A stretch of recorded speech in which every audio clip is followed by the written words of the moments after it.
Hello guys, welcome back to Tutorial Tips. In this video I'm going to talk about this error which is happening right now to the Valorant game, which is called can't start the game. A critical error has occurred and the process must be determinated. And most of you guys will be having this, so there is one solution which I would like to make you notice, because I was checking from the morning on Reddit. So we found a solution which is going to help you guys, is that all you have to do is just follow the instruction.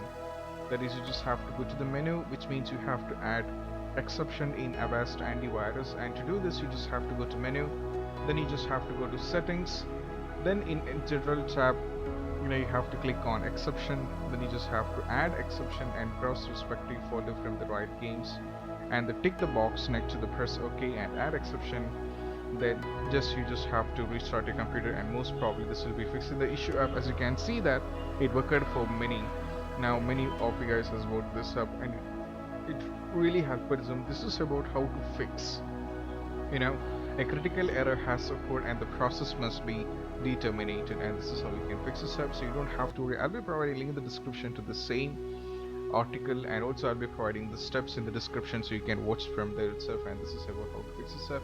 And if you find this video helpful, don't forget to subscribe and click on the bell icon for more notifications. See you soon in the next video.